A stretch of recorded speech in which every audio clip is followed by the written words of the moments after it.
And teachers, I just wanted to spend some time with you and talk a little bit about where I think we should be as a profession and how the FITstep Pro might be and might help you meet those ends.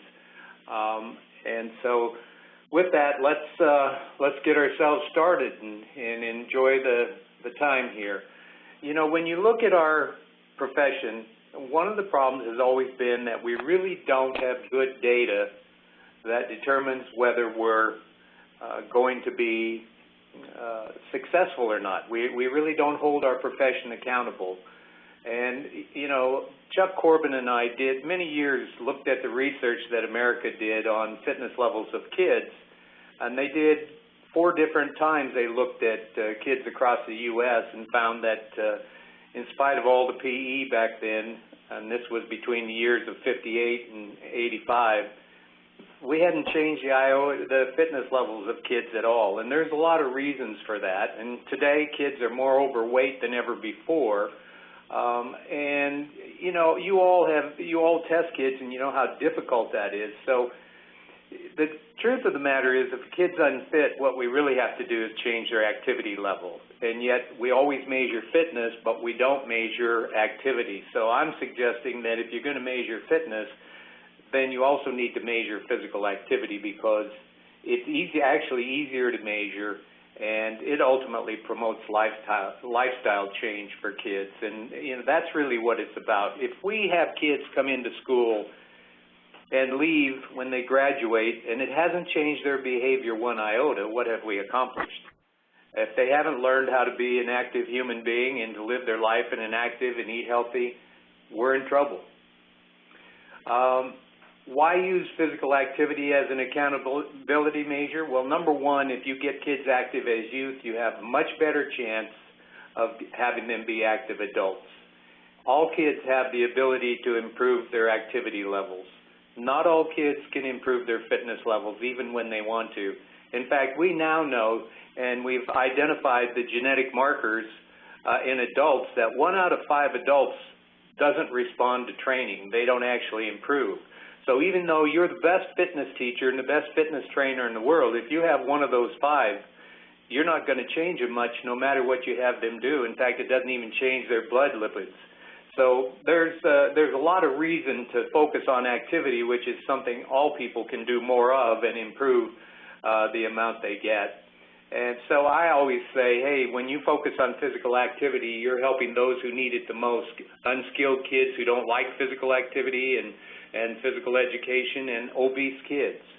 And all the major recommendations across the country by CDC and the Institute of Medicine and U.S. Department of Health, all of them deal with activity. None of them give recommendations in terms of fitness levels. So, for example, this is the latest one that just came out, and you notice here that you go down about halfway where I put the type in bold there, talking about vigorous or moderate intensity physical activity, of which more than 50% should be accumulated during regular school hours. Now, if you think about that, that really says something to you. If you're going to get 30 minutes of moderate to vigorous physical activity in the school day, you're not going to be able to accomplish it during PE if you only have kids for 30 minutes twice a week. And that means you're going to have to improve what happens at recess, what happens outside of school and after school programs and at lunch. So, you know, the pedometer can help you start to monitor that. And I'll say over and over, what you measure, you value. And what you measure, kids come to value. So if you constantly show them how important it is to be active and you measure it, that becomes important to them.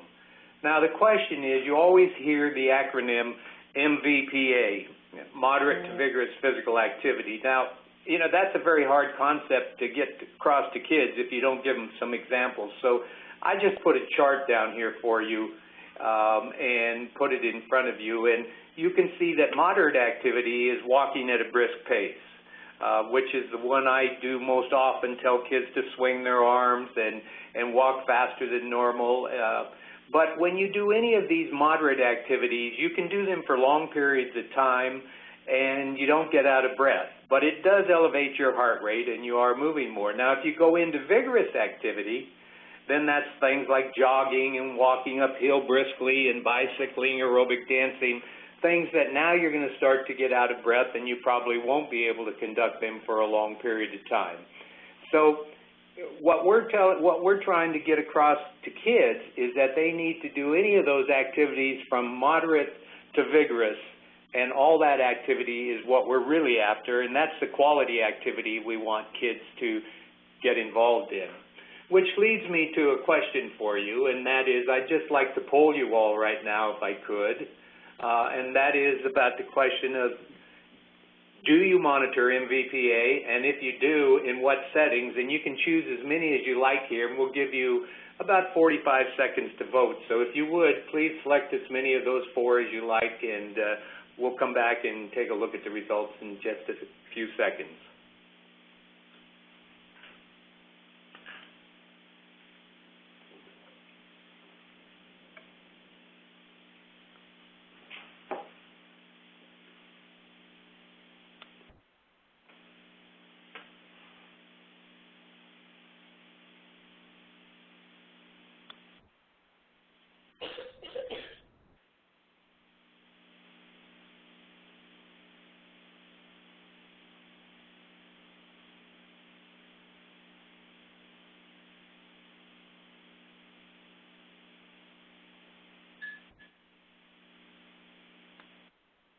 Okay, the polls are closed, and we'll get those results in just a minute.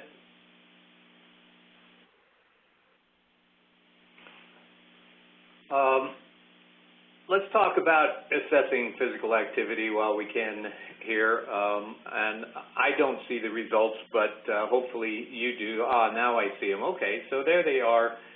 Many of you do assess in physical education, which is neat.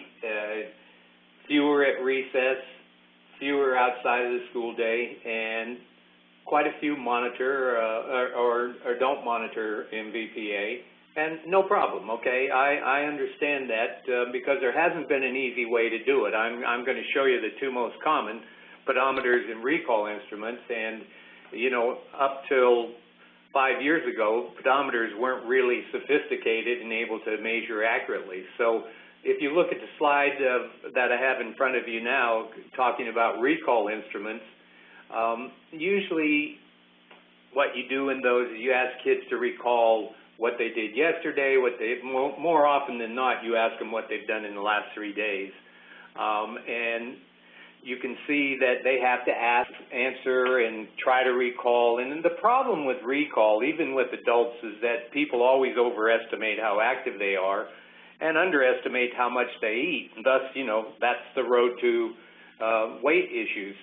And then these things take pencil and paper, and you all know when you haul out pencil and paper, it takes a long time to get it out, get it back, get it done, explain it. So it's labor intensive. And, you know, I'm with teachers all the time. And one of the things I know is if it becomes an aggravation, then it doesn't get done very often. And, you know, recall instruments can easily become so time-consuming that you don't want to do them, which leads us to pedometers. And pedometers now have become much more reasonable in cost. And I know sometimes when you think about pedometers, you say, wow, you know, they're $25 a piece or whatever. I don't know, we can't afford that or whatever. But, you know, for years, we've spent a lot of money on equipment, and thousands of dollars on equipment, and we take care of it. And the neat thing about the FITstep Pros is that they're very durable, and they're easy to maintain. So pedometers, I think, are an excellent way for us to monitor and assess kids' activities so that we can have some data to say to our parents and to our administrators, look, we're making kids more active. Over the year, they increased this much. Since 4 years ago when they came into school, they're at this point, and it makes it very easy to collect data. It's really not that hard. It's a whole lot easier than fitness testing because you only need about 4 days of data, to get an accurate read of a kid's activity level. So, you know, if you can put it on for 4 PE periods, you're going to have a good, accurate, valid reading of what they're doing. Now, people always ask me, well, you know, I don't know if I want to pay for a good pedometer. Can I just, McDonald's is giving away some. Can I go ahead and just go down and see if I can get some of those? Yeah, you can, and they'll probably last a week or two, and they're not accurate at all, and they don't work very well, and the batteries don't last very long, and so you end up with probably more problems than you had because you're sending out inaccurate data. Parents try them out, kids try them out, and they walk 30 steps, and they say, my goodness, this thing wasn't even close. It doesn't work. I'm not using that, and so they're gone. So is accuracy important? Absolutely. The pedometer I'm going to talk about today is the FITstep Pro, and we know it comes from the factory highly accurate, about 99.99% accurate. Now, when you get errors in readings or when you put it on the youngster, but we have ways of validating that with a 30-step test so that they can find an accurate spot on their waistband. And by the way, pedometers need to be worn on the waistband. We just have not found any way to really get accurate data counts by putting it on the wrist or around the ankle, and I would love to see those. You can't put them in the pocket. It just doesn't work well. So when you're collecting valid data, this is one of the things I want to say to you. You don't have to collect a lot of data. It isn't like you have to collect it every day. Sometimes people hear about pedometers and they think, oh my gosh, I've got to use pedometers every day, and you know, it's going to be a source of irritation for me, and you know, I have to do it on consecutive days, and all those things are incorrect. They don't have to be over consecutive days, and for most of you that wouldn't be possible, particularly for PE data, because you probably have a day or two in between when you see them. So I always tell people, when you start using pedometers, just keep them in PE for 3 months, and then as kids get used to them and they become just like wearing a wristwatch, then you can go to the school day and work with the classroom teachers and have them be involved in a school-wide program, and then move on to a 24-hour time period if you so choose. So let's just take a little look here at the FITstep Pro and the software that comes with it. And by the way, when you buy the FITstep Pro pedometers, the software is included with it, and you can download as many copies of it as you like. The FITstep Pro, one of the things I like about it is that it uses a much more accurate counter, a piezoelectric counter, so that it measures accurately even when the pedometer is an angle. And if you've worked with overweight youngsters, and I know all of you have, you know that their body fat will tilt that pedometer so it's not parallel with their body.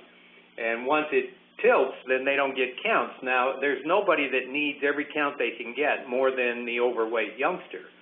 So, you know, the neat thing about the piezoelectric is you can tilt it to a 45-degree angle and it'll still count accurately.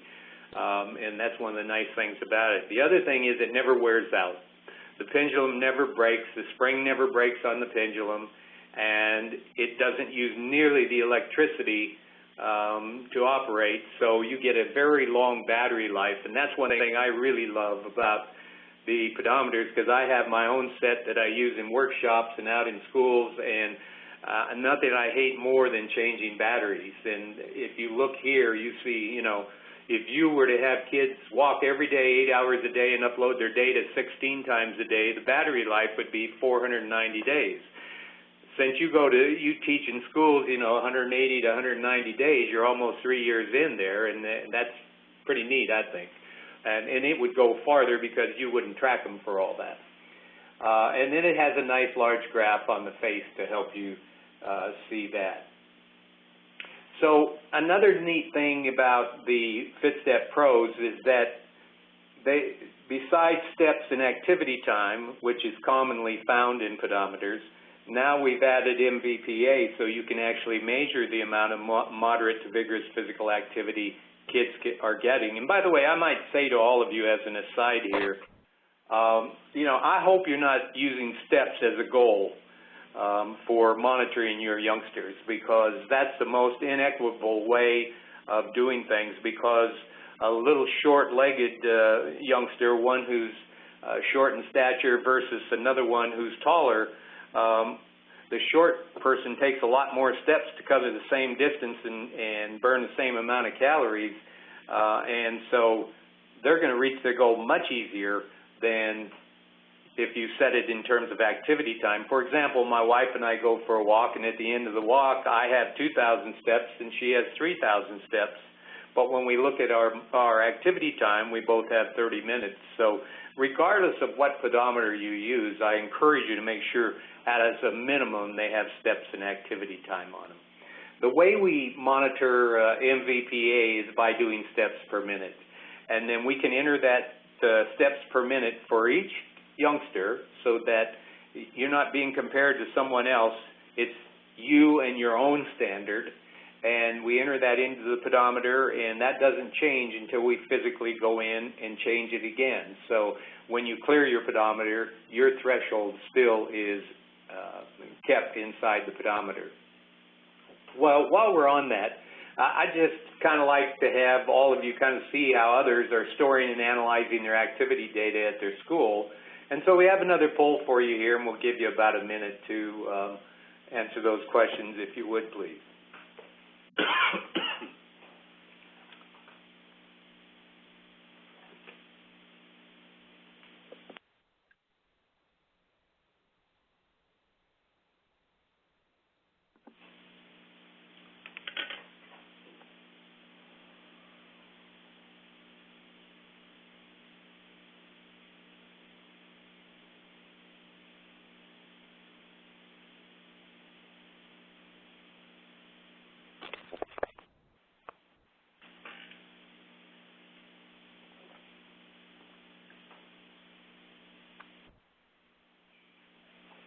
Should see the answers here in a few seconds. The poll is now closed.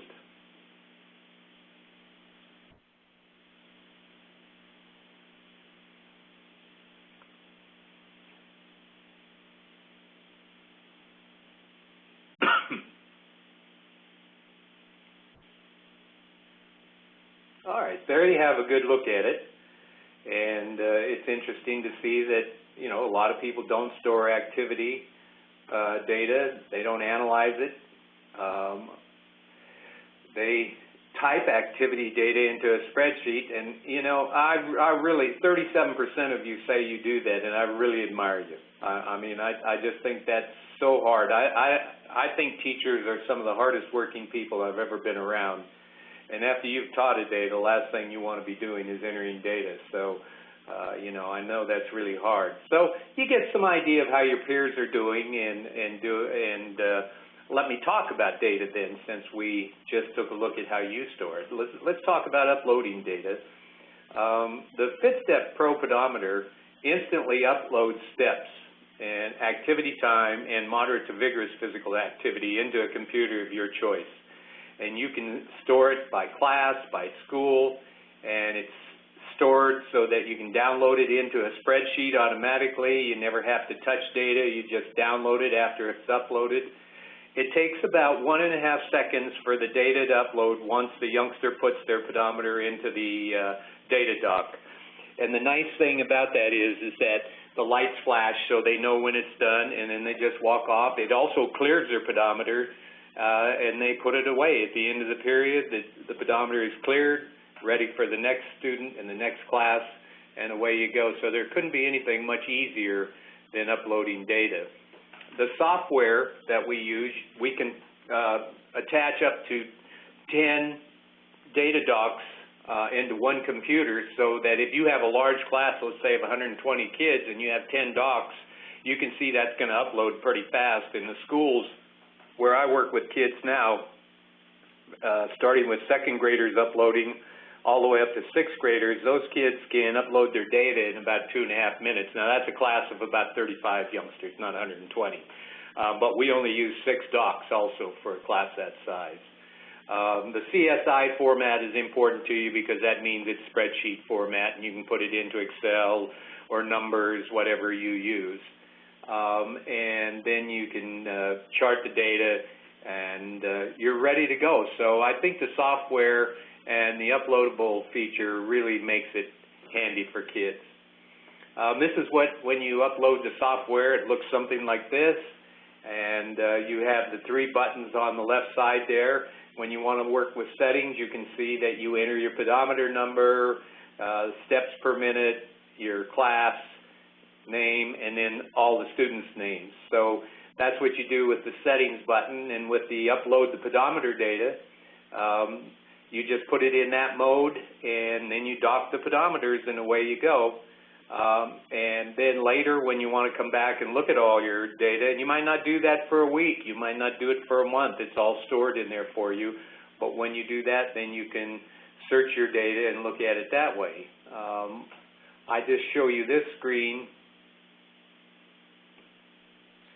to show you how the data would look if you pulled up some. I just pulled up a class of data that I had, and you notice here that if you look at the shaded bar there, you can see the variables that are listed from grade all the way over to the right to MVPA, and you can see that it has the youngster's name. This youngster has a number of bouts. In fact, this is all Taj's data here that he collected, and you can see the days that he collected it, and you can see the number of steps he took on different days, and the activity time, and the MVPA. So you get that instant analysis in front of you if you want to check it that way. And of course, ultimately, you're probably going to want a hard copy if you don't download it into a spreadsheet. Now, I just remind you one more time, if you're really handy with spreadsheets, I always think it's much easier to analyze your data carefully the way you want it by downloading it into a spreadsheet, and you can do that in about 10 seconds. You just hit the export button. If I go back one slide here, I'll just show you. All you do is you check all the grades, and you might say all, and you want all the kids on there, and then you just hit the green export button there where you see the 5 buttons across the top, and away you go.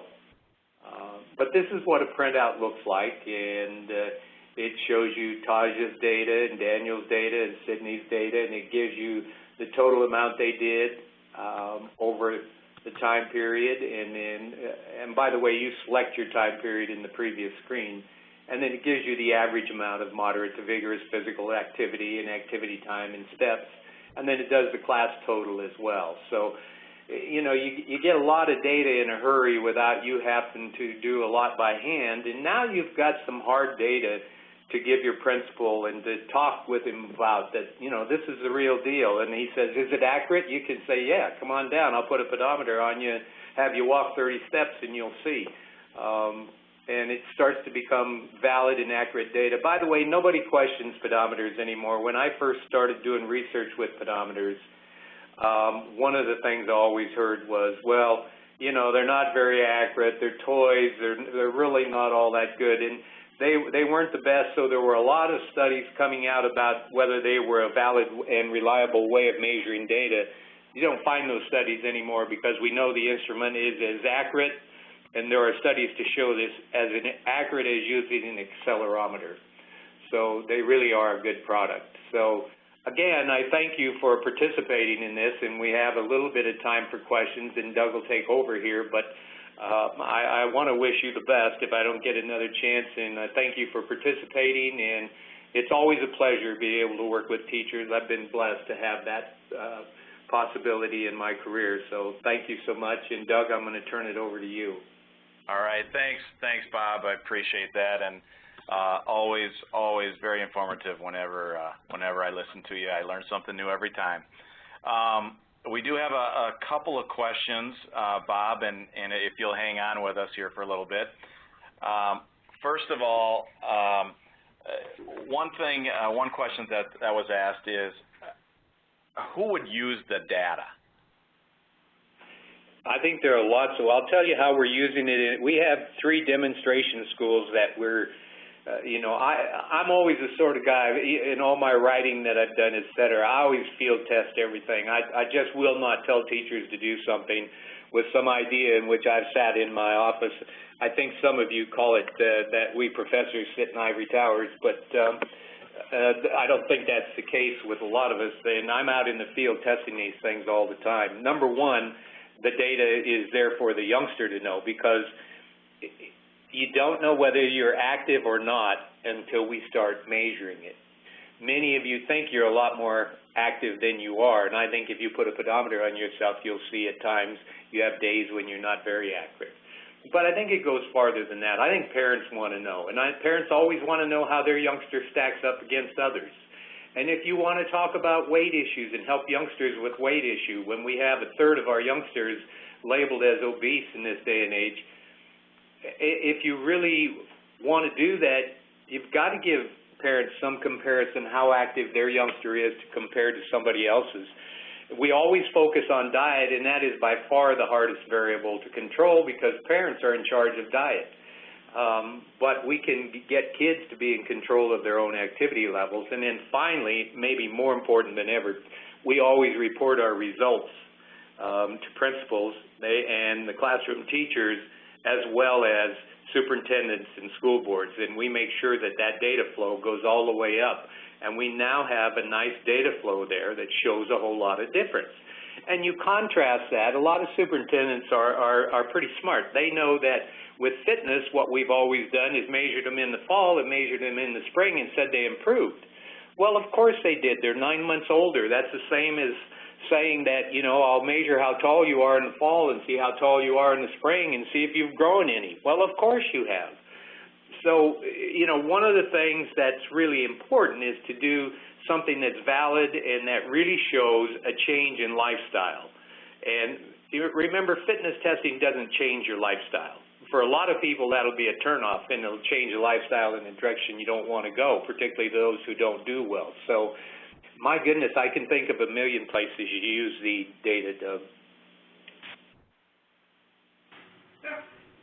Back to you, Doug. Bob, I've got another question for you. Okay. And it says, will the pedometer work with loose-fitting clothes? The last pedometer that I had used in the past did not work with these. And I think you touched upon it a little bit earlier, but I'll let you reinforce.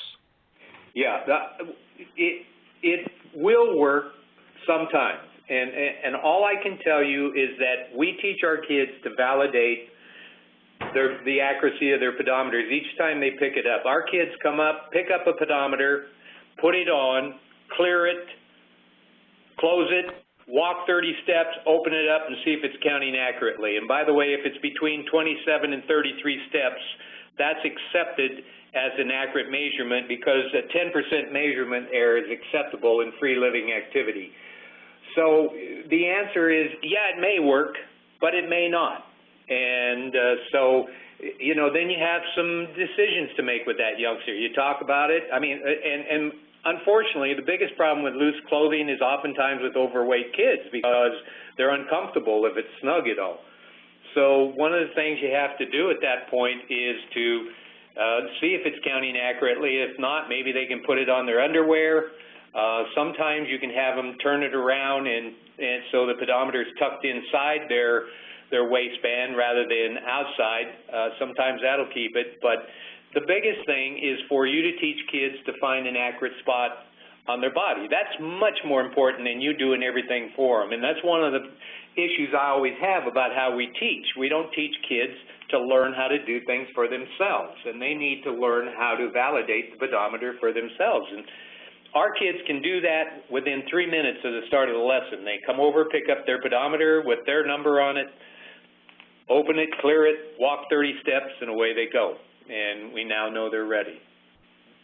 Thanks, Bob. You know, that's a good question, especially in nowadays when kind of loose-fitting clothes is what kids are wearing. So, yeah.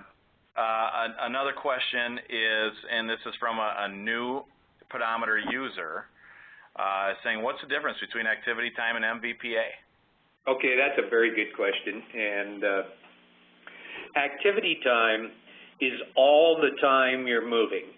Think that as the big set of time. You know, that's all the volume of activity you do, whether you're window shopping, whether you're moving slowly, whether, you know, you're just movement, some might be really fast, okay? Some might be really intense, but it's all activity.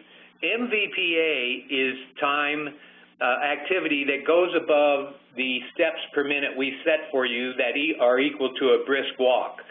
So all activity that is at your brisk walk pace or more intense is labeled as MVPA, and that goes into a set. So you have two sets of data. You have activity data, which is everything, including moderate to vigorous physical activity, and then you have a second set, which is just MVPA, which is all the activity you generated above your MVPA threshold, or what we would call, brisk walking or rapid bike riding, whatever, anything that moves your pace to a high level. Okay. Next question. Does the data have to be uploaded immediately after activity? Can it be stored on the unit for multiple users? No, it can't. And that's a good question, and I'm sure as we get more sophisticated, we'll be able to do that. But as the student, if you're using them in PE, let's just use that for an example, then that user is going to have to upload their data at the end of the period. If you're using them for all day, that user of that pedometer is going to have to upload it at the end of the day. Now, you could store multiple days of data and then load, 5 days of data at the end of the week and just load it once and use that.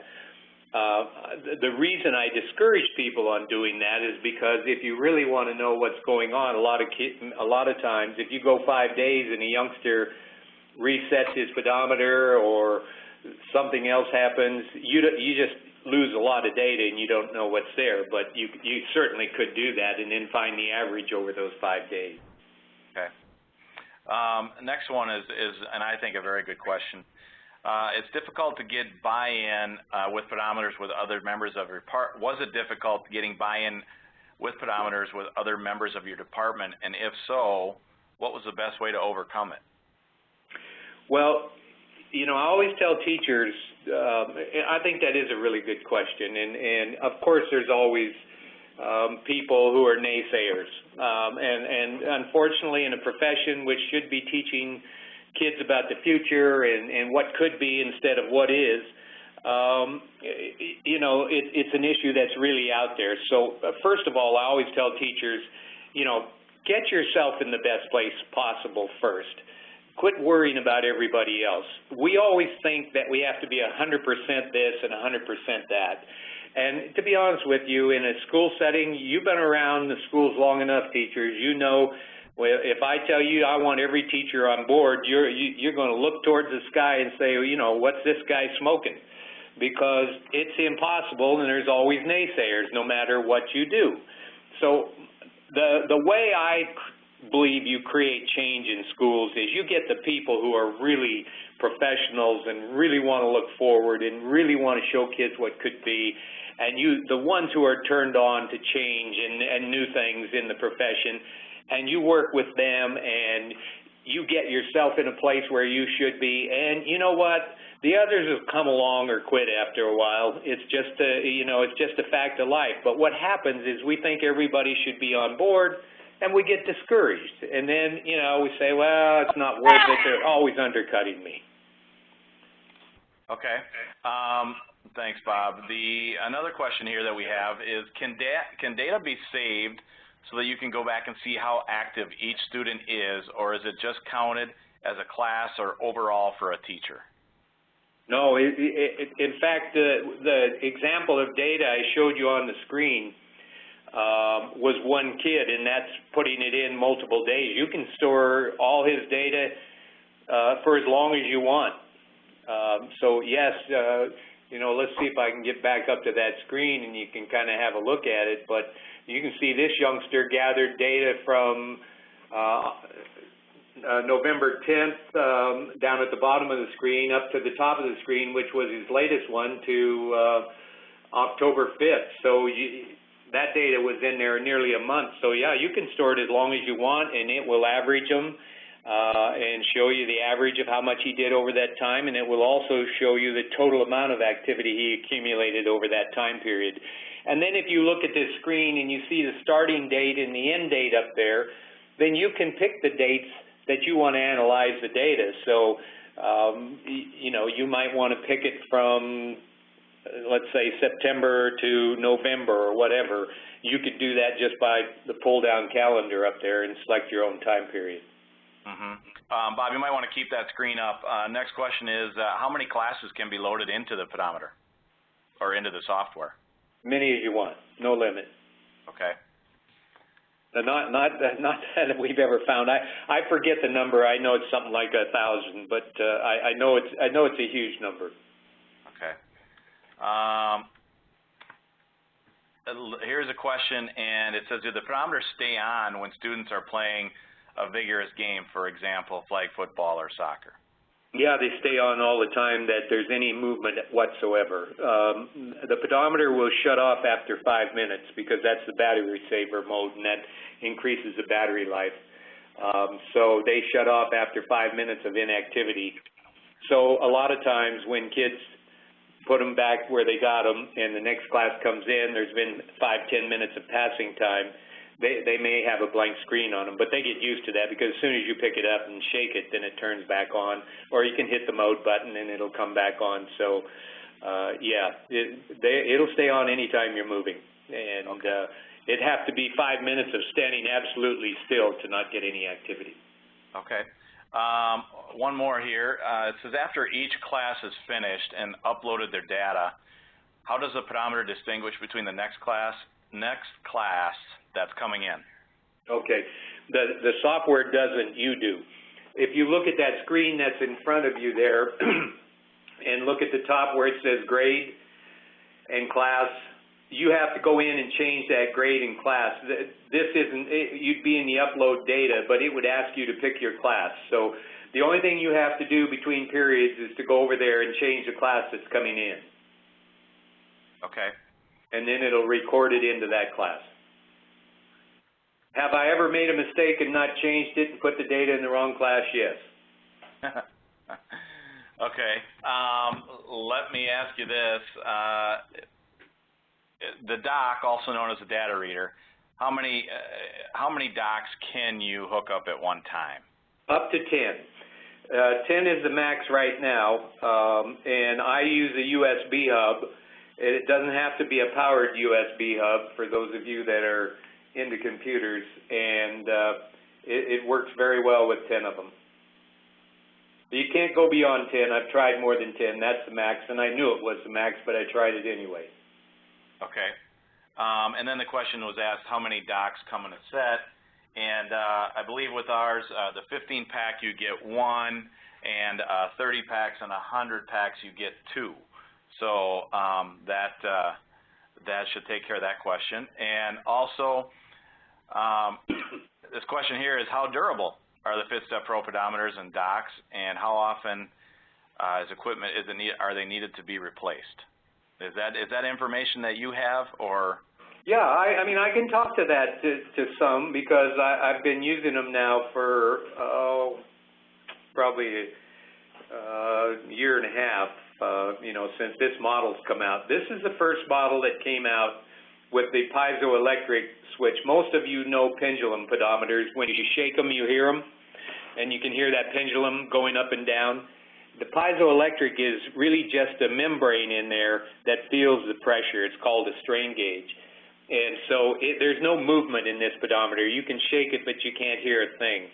The beauty of these is that they're much, much more durable, because if you drop a pendulum pedometer, a lot of times the pendulum gets bent, the spring pops out, and then it's done. With these, they're extremely durable, and you know, I had a teacher last year use 150 of them in his school from November to the end of the school year, and not one of them broke from being dropped, and I guarantee you they get dropped. You know, you can't lose your cool over a dropped pedometer, because I guarantee you if you wear a pedometer, you're going to drop yours now and then. Yeah. So they are really durable compared to anything else. Now, I suppose if you took them and throw them against the wall or something, yeah, they might then, but a normal drop usually will go without any problems. And yeah, the We haven't had, in terms of the docks, Doug, we haven't had a problem with that, although I heard one person broke a little lever that sticks up to turn them on, but that's the only one I've heard of out of thousands that we've put out. Okay. Yeah, that thrown against the wall might not last. The durability might be tainted a little bit with that one. You think so? I might. Hey, another question. Can I enter the length of the class, for example, 30 minutes versus 45 minutes, so that I can relate numbers to class length if it varies? Yeah, if you look again at that screen, it will tell you how long. Well, I don't know if it shows it on this screen, but yes, it will. You can't enter it, but it will time it for you. Okay. And by the way, that's what it uses to compute the average time as well, ultimately. So I don't think that'll be an issue for you. Okay. But we could, you know, that's probably something we could do down the line if it doesn't do it the way you see fit. And I'm always happy to hear from you. Okay. I just want to clarify previously, the question was asked about docks. On our 15-pack and 30-pack, you get one dock, and if you get a 100-pack, you get two docks. So just to clarify that. I think we're getting ready to announce our winner. So at this time, Michael Heavey is the grand prize winner of the FITstep Pro Power Plus pack, and Michael will be sending you and following up with you after the webinar here and getting your information and getting that out to you. So Michael Heavey, and he is our big winner today. So Bob, thank you very much for your knowledge and doing this for us today. It's much appreciated. And again, anybody that did not have a chance to listen today, you're going to be getting an email with a link to go to the recording. So, hey, Doug. Yes. I just wanted to tell you, I got another question here that said something about how about more than one giveaway? I'm just giving you a bad time, but that's what it said. Well, you know what? We'll think about that for next time. Okay. Oh, all right. All right. Everybody, thanks again, Bob. Everybody that joined in today, thank you very much, and I appreciate it. And that's it for today. Thank you all.